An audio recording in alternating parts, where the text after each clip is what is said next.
Good evening. My name is Lieutenant Colonel Sargis Sangari.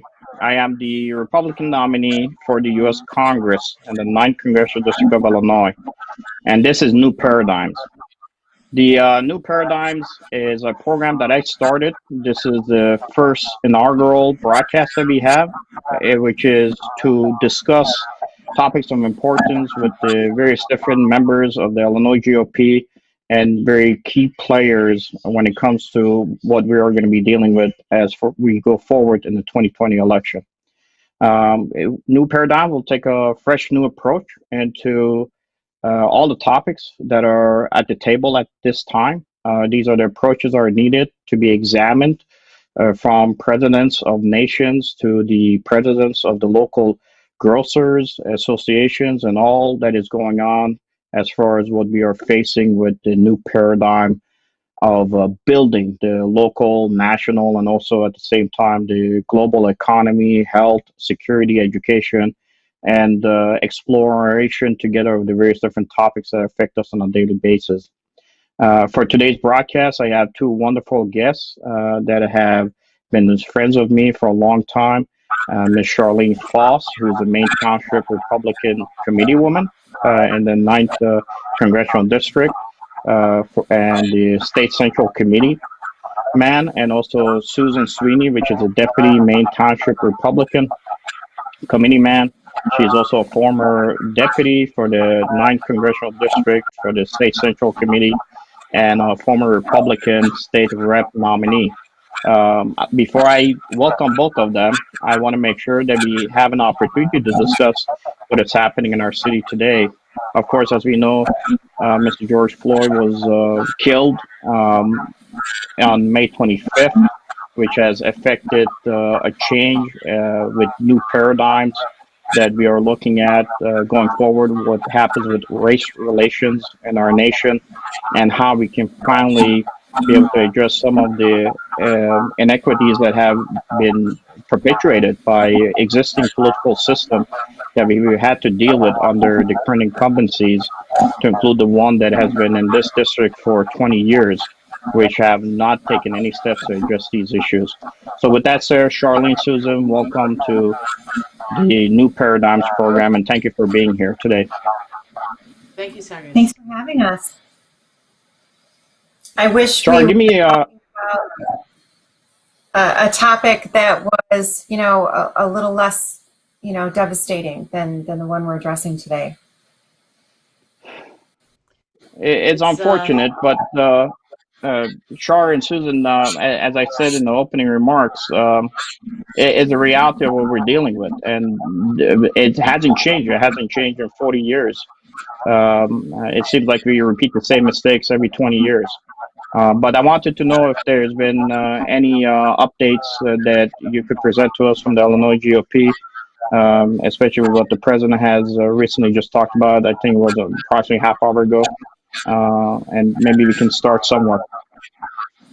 Right. And I can say on behalf of my organizations that what happened to Mr. Floyd was abhorrent and reprehensible in every way.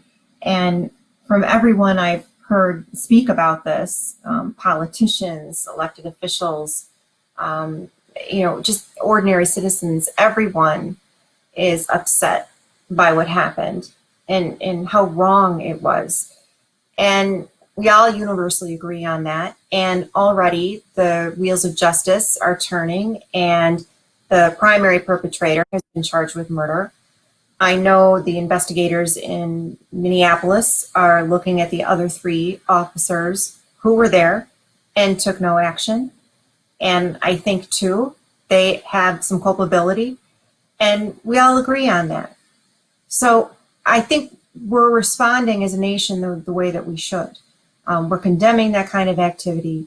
We are criminally charging it. I believe there's also a civil rights investigation, which is also going on simultaneously. But nevertheless, it evokes just so many emotions, and it's justifiable. And we've seen that there is the sense in certain communities that they have been betrayed, and that's a real thing. Although I must also say I'm friends with many police officers, and they are the finest people you will ever meet. So it's also at the same time true that our first responders and our heroes in blue are, for the most part, good people, and they keep society held up. They protect our republic, they protect us, and they're good people. So we can't take a broad brush and say all police officers in this country are systemically racist. It's just not true. And both of those things can be true at the same time. We can feel pain for Mr. Floyd and his family and stand with the peaceful protesters who were outraged at what happened to him. And we can also protect our officers because many of them are so good, and we can't generalize that all of them are like the people we see who occasionally do horrible things. That's not fair either. No, I totally agree with that. I totally agree with that, Char. And you could have two different ideas. You could see it from two different perspectives, and that there's nothing wrong with that. Go ahead, Susan. I'm sorry. Go ahead. Oh, I apologize. There was some of a delay. So I think you had also asked about what the president had said, and I was going to comment on that. I mean, I concur with everything Correct. Shar just said and has felt, and I think we all feel outrage and we feel sadness and we feel, fear because we've never experienced anything like this. It's unacceptable. It's devastating, and to see that there's a distinction between peaceful protesters and what we see as anarchy, I think that has to be made. But along the lines of what the president had, you had asked what he had said, and the words were, we can't allow the righteous cries of peaceful protesters to be drowned out by the angry mob. The biggest victims of this rioting are peace-loving citizens in our poorest communities. And I think we've seen that display, that the people that are hurt most seem to be affected the most in many of the cases. So that is devastating, and I think his intent is to, get this to stop. And he's vowing to mobilize federal resources to address the nation, and he's expecting that every state addresses this with the National Guard and what that they can do to stop this. So enough is enough, and we all want to see it stop. Yeah, and I think that you made an excellent point, Susan. I think that when you look at a crowd of people, you can't make sweeping generalizations about that whole group. I suspect there are plenty of good, peaceful people that just want to be heard, and they don't want to be afraid of law enforcement. And they are upset, justifiably, about what happened. But I can't help but feel that there is a criminal element that is showing up at these events. I will call out Antifa as being one of them, mixing in and perhaps using these peaceful protesters as cover for doing what they're doing. And we don't know all of the who and the why. The rioters don't stop and give us, their identity and why they're there and who they're affiliated with. So all of that has to be sorted out.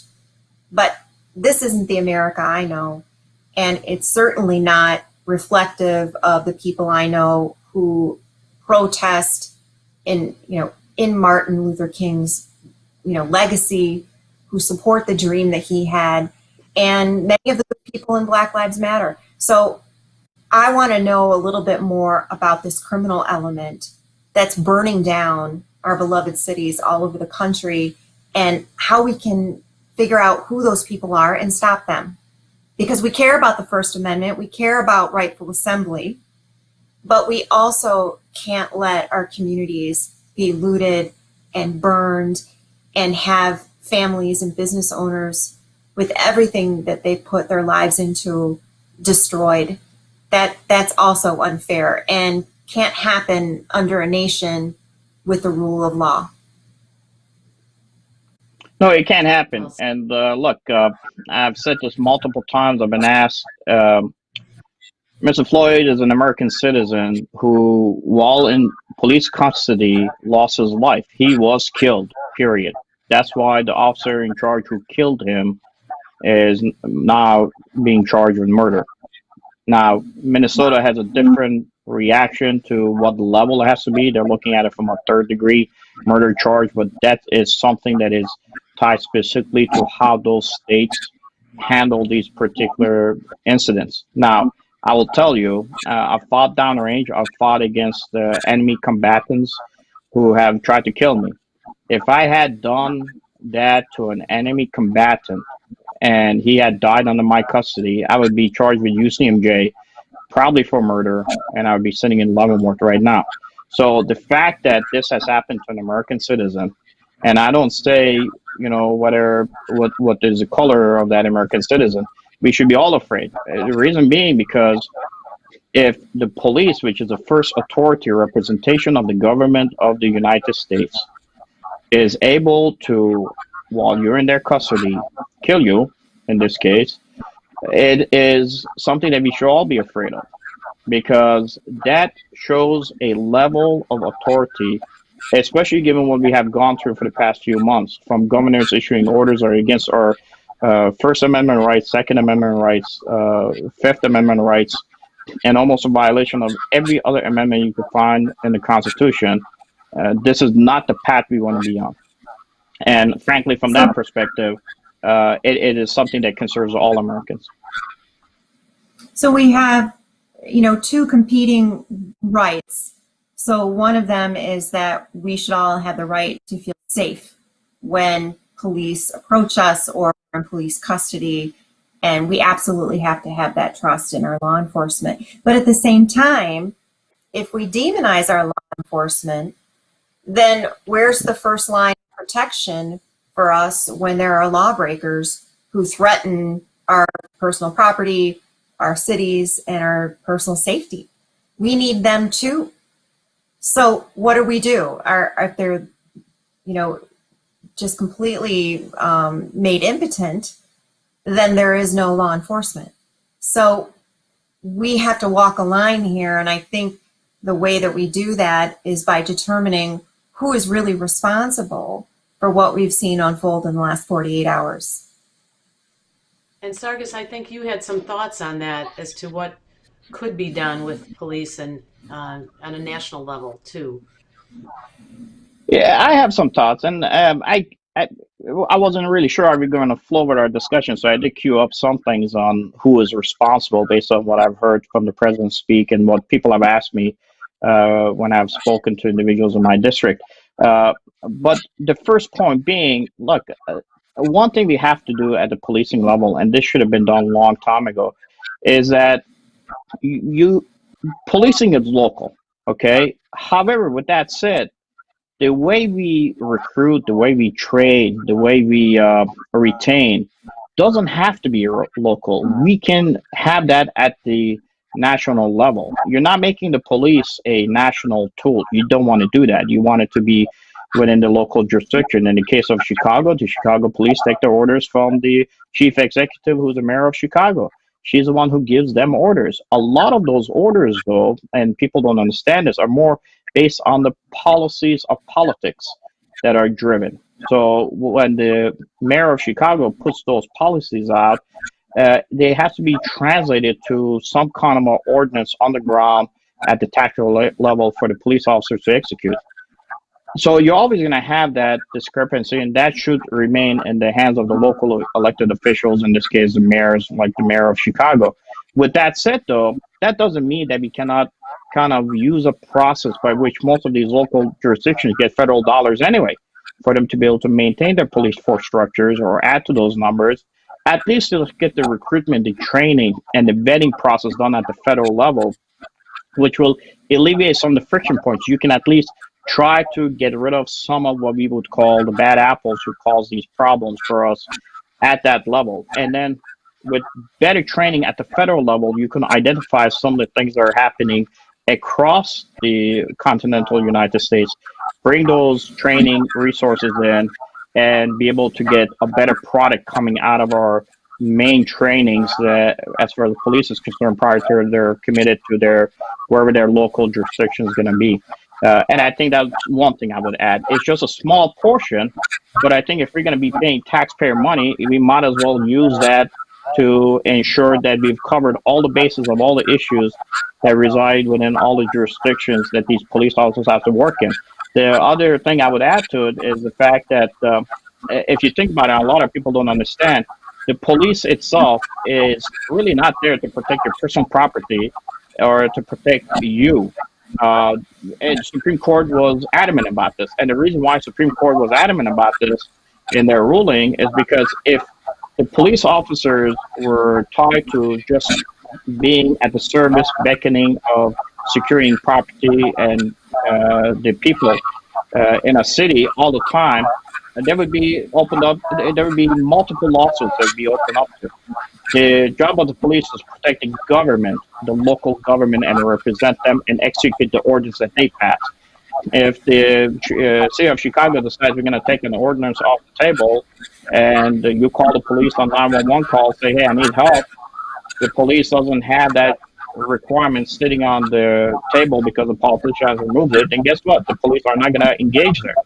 So that's why we have the Second Amendment, right? In order to be able to protect ourselves, to protect our own properties. With that said, that's kind of some of the things I think that a lot of people don't know. They blame the police for not being responsive. They're already limited on resources. They're stretched, but their job is to protect the local government and the local leadership. There's really not there to protect every single individual within a district or within a county that they're supposed to be working within. Along that line, there's the Police Accountability Act of 2020, and I just wondered what your perspective is on that, because it's sponsored by a Democrat out of Georgia, and it seems to me that it's right now, if a crime is committed by a state or local police officer, they're punishable federally. And it's prosecuted if the officer violated an individual federal constitutional right. So, but what they want to do is make this federal versus how it stands today. Can you comment on that and how that would change, and where you differ from, say, where our current representative Jan Schakowsky sits on that issue? Well, she's signed on that bill, but I don't agree with it because I think it doesn't resolve the issues that you're having right now with those communities that are having the problems with the policing, which has led to some of the problems that we're dealing with today. It is nothing more than a cover to kind of placate to something. You're putting more pressures on the police. You're every time the police already is hampered. Okay, every time the police tries to take a step, they're already hampered. Now you're saying every time the police does anything to protect themselves, in that process, you're going to prosecute them. They have to go through a prosecution process. And that is that's so true, Sargis. That's an example of Congress taking something that we all agree with and is already illegal, and then they pass something to make it even more illegal when it's already illegal. And they really are doing nothing new and nothing unique and nothing that needs to be further regulated. And, that's sort of silly. But, duplicative law that ends up becoming kind of a witch hunt to find more. Right. Already. It's just another layer. But I just really struggle with this because I stand with our men and women in blue. And I know that they are just a critical part of of our republic, the fabric of our republic, and keeps it functioning. And they put their lives on the line every day for us, and their families sacrifice too. I mean, they're currently working 15-hour shifts with no breaks, no water, no snacks. It's tough. And some of them, I mean, Susan and I know someone who's been got hit with bricks last night, who was physically injured. So I don't want to criticize all of our police officers because I thank them, but with a situation like George Floyd, you have to condemn the officers involved there, and it's a tough line to walk. Again, because both of those things can be true at the same time, and I just wonder how you respond to that, Sargis. I know you have many police officers as friends and supporters. I'm sure you've heard from them about their views on this. I'm sure that they're furious about what happened to Mr. Floyd because it reflects poorly on them when most of them are fine people of the highest integrity and go out of their way to show respect to people who maybe don't deserve it with the way they treat others. Well, look, for those who don't know, I'm also a international national representative for the Legion of St. Michael, which is a law enforcement club. And that process, majority of these men are from the Chicago Police Department. Um, the police is the first representative of the government of the United States at the local levels. Um, they're always under attack. They're always under attack from foreign entities, foreign governments. And the reason why foreign entities, governments do it, remember, I went through the special operational forces. I've deployed forces downrange. I've been in insurgencies. I know how to set up an insurgency and try to go after a government. The first place you try to do it is through their police force. You try to make sure it's inept, it's incapable, it cannot do the things it needs to do to protect its people. And the second you're able to get that done, and second you're able to show that they're not invincible, now you have put doubt not just in their mind and the mind of the locals. Now you could offer another way of being able to provide protection where the police cannot do it. So what an insurgent leader does, it attacks the police through an information operation campaign. Remember, we get to a point where we say our police are racist, then our police are incapable, then our police are criminals, then our police have no ability to do anything on the ground. You literally decapitated them. Now you've gone after the recruiting base. I have police officers who, when I fought in Iraq. My family stayed here. The enemy was fighting against me.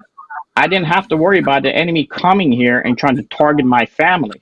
Well, you have police officers who not only are fighting this invisible enemy, which is the COVID, and we've lost 4 officers here that we know, and we lost them because COVID killed them, this invisible enemy. Now you inject them into a fight where they're being spat on a daily basis, they're being harassed on a daily basis. Go back a couple of years ago, they were being killed in their squad cars in ambushes, and we've seen it across the United States. And what happens now, you're burning their vehicles. And by the way, the current agitators, which President mentioned, which is Antifa, Department of Justice is looking at, are the ones who are actually now targeting these police officers. There was a video of a police officer who had pushed a woman in the process of this, of what was happening with demonstrations.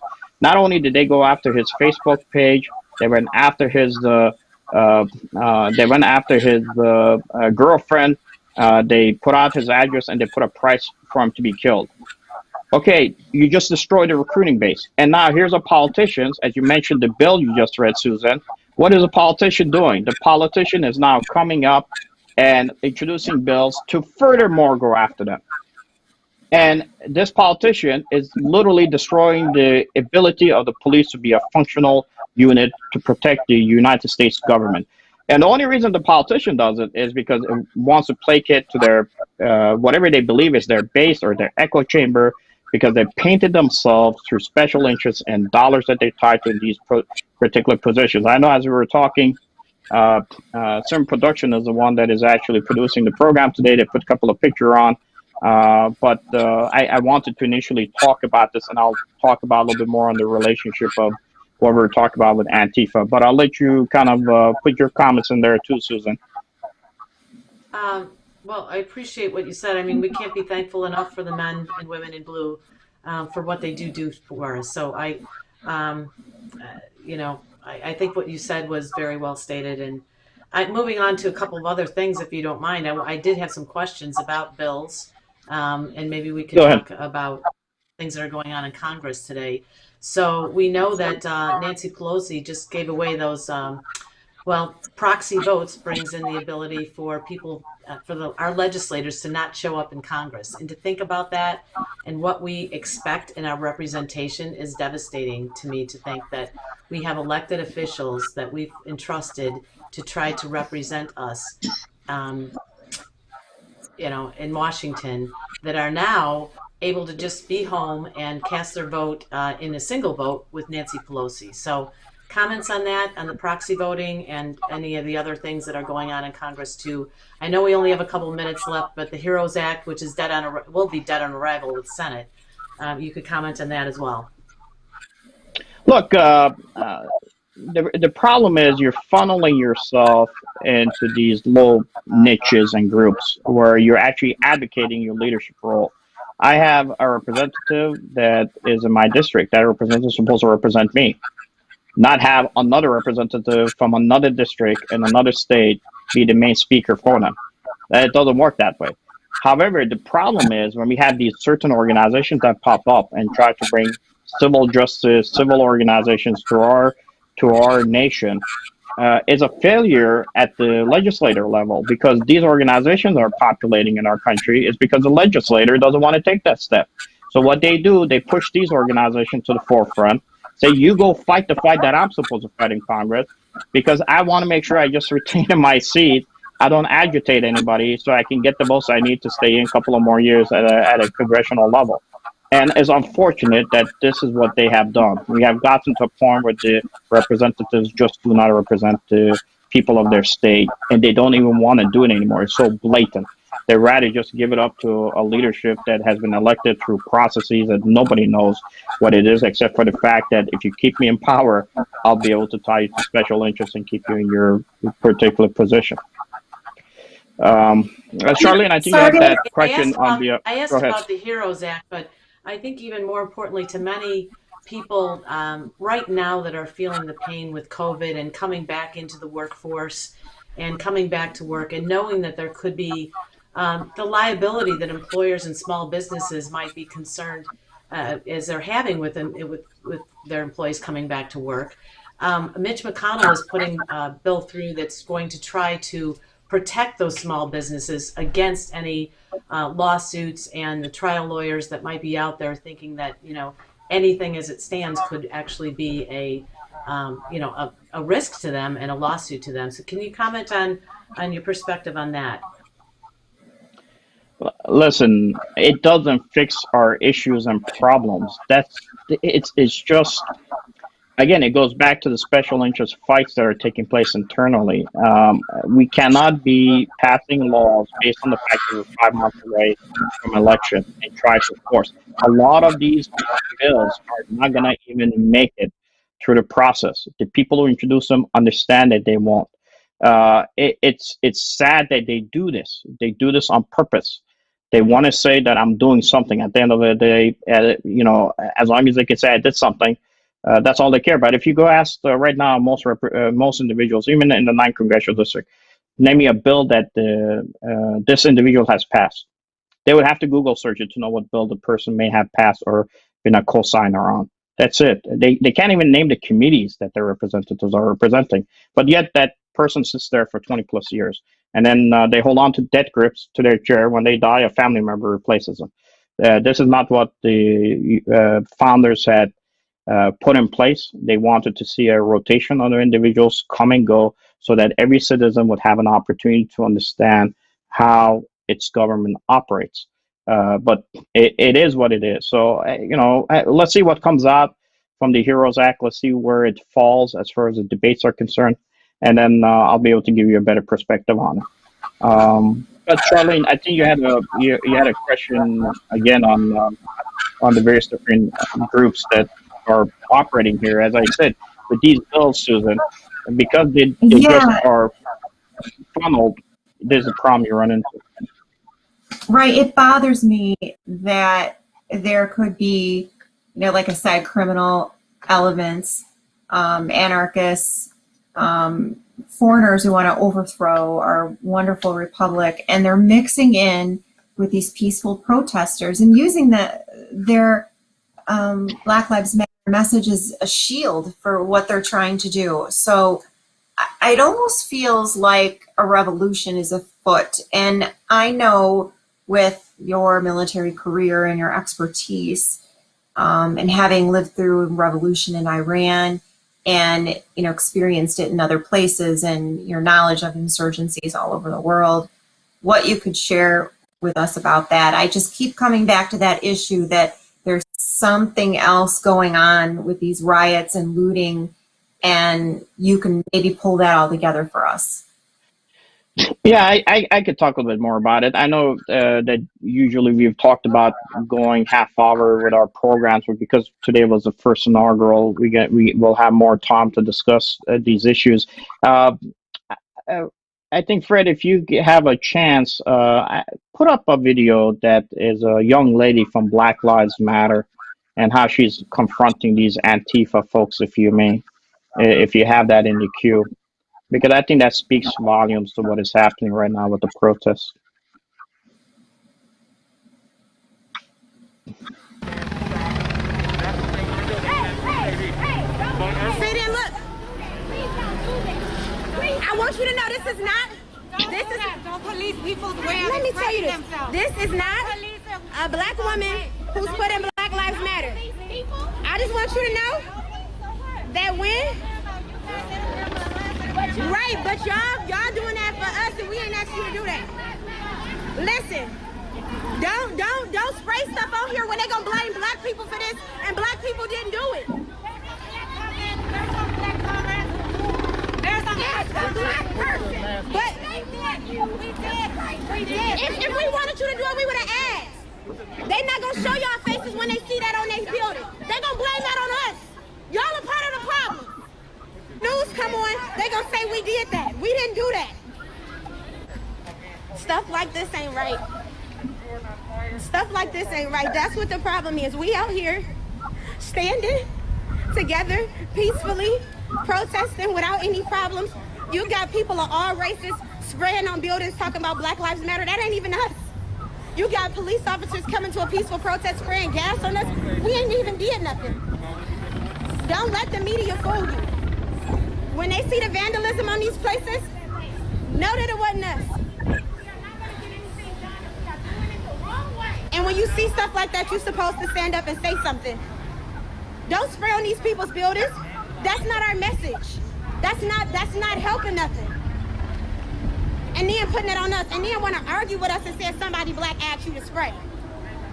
We don't need nobody to do nothing for us. That's why we out here doing it ourselves.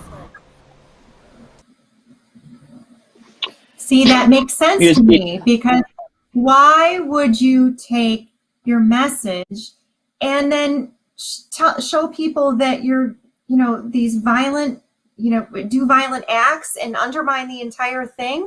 It doesn't make sense. These people just care about their communities and they care about, people like George Floyd. And I don't believe that that is the element that is causing the damage and the violence and the fear. I don't believe it. No, it's not. It's and I think that the media doesn't help because there's no distinguishing the difference sometimes. It feels like everybody's wrapped into one when there really is, you can see from that woman, she was not concurring and she asked them to stop and they did not stop. So if we don't distinguish the difference between those that riot and want to deface and defame and those that really care about just peacefully protesting, then the fan keeps getting flamed. The flame keeps getting fanned. But they stay hidden. Hidden this way. Black Lives Matter started 5 years ago now, almost, and it started because the legislators didn't do their job. They did nothing to support the African American community, and what it was dealing with is certain segments of the community. So what happens? Black Lives Matter comes to life, says we're going to take a lead. Well, let me tell you, the only person who could do anything is a person who you elect, who sits at the table, who passes legislation. So you have an organization now that actually bails out these incumbents. In my case, an incumbent who's been sitting here for 20 years. She does nothing to fix a problem, finally organizes at the local level, say we're going to come up with Black Lives Matter, we got to deal with this. They don't have any legal rights to do anything within the legislative process. So what the politician does, they pushes these individuals to the forefront, knowing they're going to fail, but says, I'm standing with you. But behind their back, not one piece of legislation passes. And you got young men and women who are trying to represent their community, and the leadership that they have is this individual who's an inept politician who's been sitting in incumbency, making sure that they'll push these organizations out to take the blame for things that are not working in their district, so that they don't have to say, you know what, I'm going to stand on stage, even if it might cost me my position or maybe my next election. I'm going to do what is right to at least address the issue at the legislative level, which I was elected to do anyway. There's another video I want to show you as far as what is happening with Antifa, which is at the heart of this. And Fred, if you could cue that up. We're building barricades. Go get everything you can find. Go get everything you can find. These are the boys right here. This is the team. There's more stuff that we can put out here. Hey, there's 3 picnic tables up here. There's a couple picnic tables up here. Let's go on. Come on, y'all.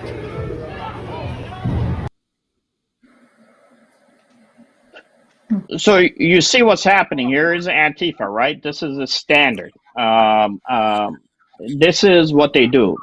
There's money that is coming to this organization, and what this organization is doing, not only is it using the cover of Black Lives Matter the same way a politician does to make sure that they don't get blamed for something that may happen that they don't have the ability to organize or run in the proper fashion. Now you allow these so-called anti-fascist organization coming in. If you want to know what the trick is running an insurgency, you call yourself anti-fascist. So if anybody says this organization bad, you say, how can an organization that's named anti-fascist be bad? That's a simple way of information operational campaign that is used in insurgencies to be able to decapitate a government. So what I do is not only do I go after the police, I got news for you. Our Congress does that too. They are in our legislatures. They'll create a bill and they'll call it the opposite of what it is, like the fair tax. I was going to say the fair tax. It's not fair at all. Well, they all learn they all learn from each other, right? As a marketing scheme, but we call it information operations, and when it comes to trying to go after government. So first, you have to get in the mindsets of Americans that the police is trying to kill you, and that's the only thing that is in their mind. Then you turn around and you hamper the police and you try to absolutely destroy them. Then you pay for people to go out there under door information operations and execute cops in their vehicles. Then you burn their vehicles. Then you conduct looting where the police cannot even process it. Then you force these politicians who only care about elections, not taking a hard stand on any issues, to limit police capabilities and operations. So now that you've destroyed the police ability, you bring foreign monies in and dollars. You pay individuals on the ground who just want money. The young man who was taking money from this, white Antifa guy who had money in his pockets, he just wanted to make money. When I was in Iraq, I had insurgents trying to kill me. You ask them, why are you trying to kill me? And they said, well, we're getting paid. So a lot of people are doing it for the money. Because why? Because the local government did not support them. What's the biggest issue we have here? Our politicians have been sitting in Congress making millions. They go in, most of them without any dollars or broke. They come out millionaires, if not multimillionaires, and they have generational wealth for their family members. They're making millions, and the person who they're supposed to represent is making no dollars. That's the problem you run into. Fred, if you don't mind, cue up a couple of other documents that I think we had on Antifa.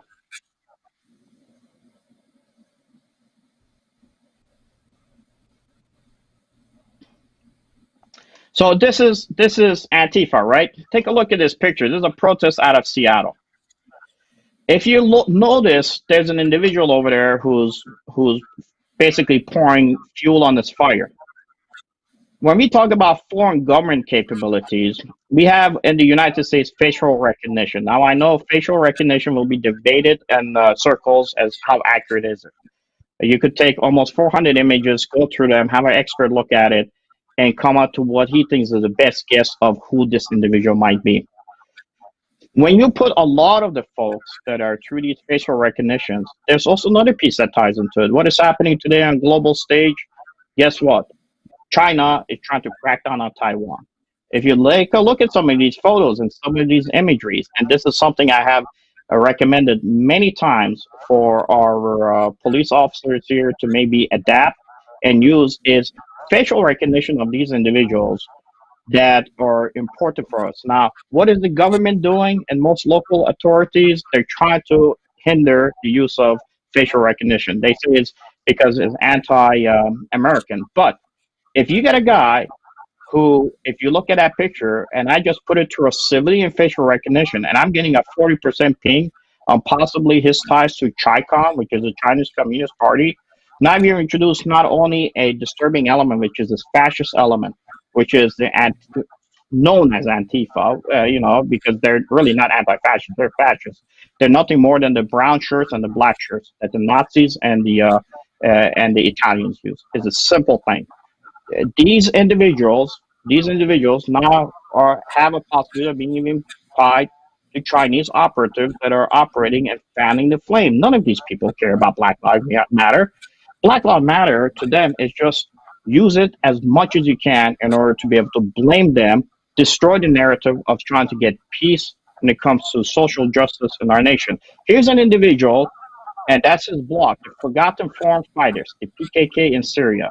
Who is he fighting with? He's fighting with the Kurdish YPG in Syria that take money from the Russians, and he's wearing his Antifa shirt. And he's over there training and operating. If you go back to that picture, and here's a picture of the Kurdish YPG who worked against our interests for the longest time, working with the Russians, flipping interests with U.S. forces, fighting its NATO ally Turkey to control oil resources in Syria and use that to fund their operations, which are socialist operations. Go back to the previous blog that you had there. It's very important. I want to make sure that I point this out, Fred, if you don't mind. Go back to that previous picture.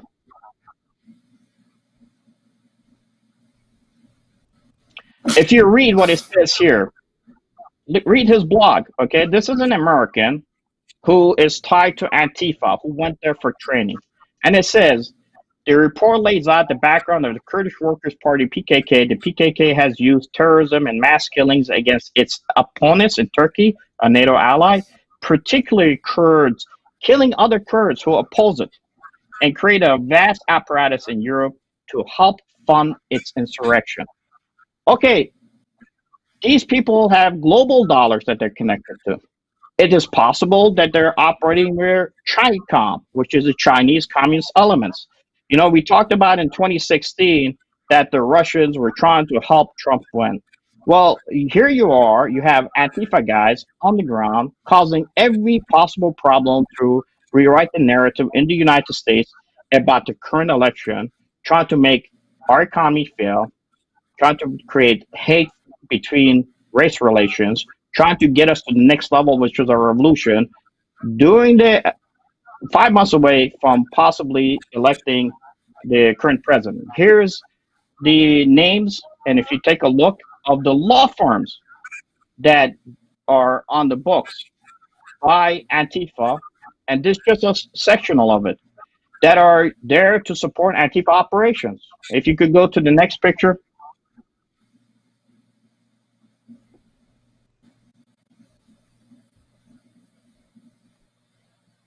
Well, let me say with the list of law firms, I think that if there's been a lot of talk that Trump might designate Antifa a domestic terrorist organization, I know I've heard talk of that, and that would cut off legal representation, I think, in some regard. Although there are celebrities in Hollywood that think Antifa is just fantastic. Maybe they don't realize. Lawyers. Yeah, they're very nefarious groups. You had just two lawyers who actually threw Molotov cocktails against police cruisers who are actually members supporting Antifa. If you could go back to that other picture, Fred, and this is important. We say that organizations don't have any capability. Take a look at what they have here. Look at under Chicago, right? If somebody gets arrested from Antifa and is actually put in jail, guess what?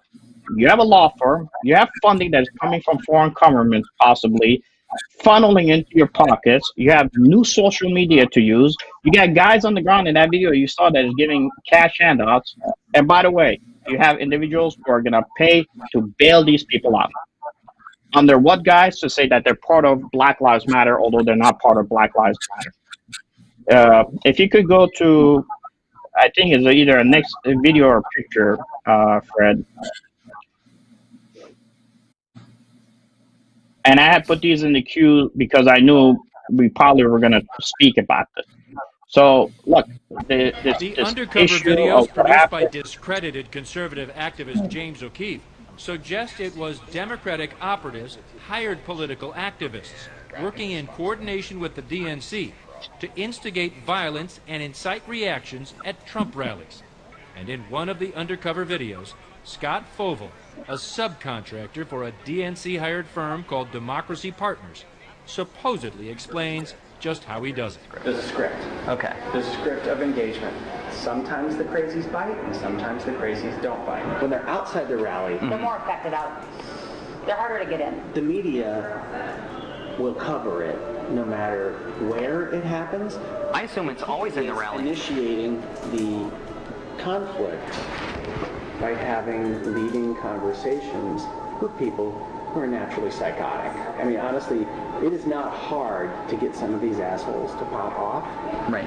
It's a matter of showing up to want to get into the rally in a Planned Parenthood t-shirt, or, you know, Trump is a Nazi. You know, you can message to draw them out and draw them to punch you. According to the undercover videos, it was this man the Democratic National Committee turned to organize the work.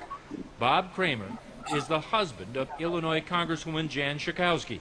He's part of a group called Democracy Partners, and he too was caught on undercover video, here explaining how he was hired by the Democratic National Committee to stage counter demonstrations and press conferences wherever the Trump campaign showed up. Wherever Trump and Pence are going to be, we have events. Okay. And we have a whole team across the country that does that. Both consultants and people from the Democratic Party and the Democratic Party apparatus and people from the campaign, the Clinton campaign.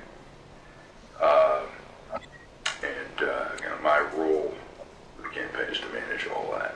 Kramer stepped down from the campaign today and announced his subcontractor, Scott Fovel, was no longer working for his firm.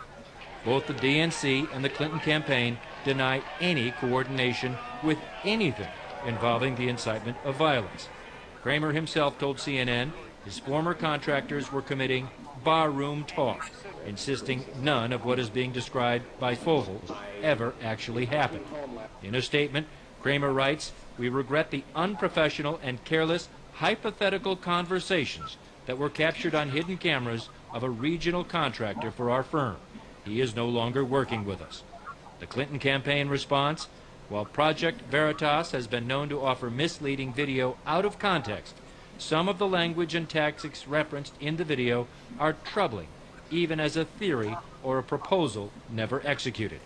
We support the Democratic National Committee's appropriate action addressing this matter and look forward to continue waging a campaign of ideas worthy of our democratic process. James O'Keefe is a convicted criminal, they add, with a history of doctoring video to advance his ideological agenda. Andrew Griffin joins us now. So what's the DNC doing about this? First, they put out a statement saying, Anderson, there's no evidence that anything described on these tapes actually took place. They agree with Bob Kramer's decision to step away and separate from any work on the Clinton campaign, but they're also going to investigate, they say, James O'Keefe to find out if he did anything illegal in obtaining or gathering these tapes.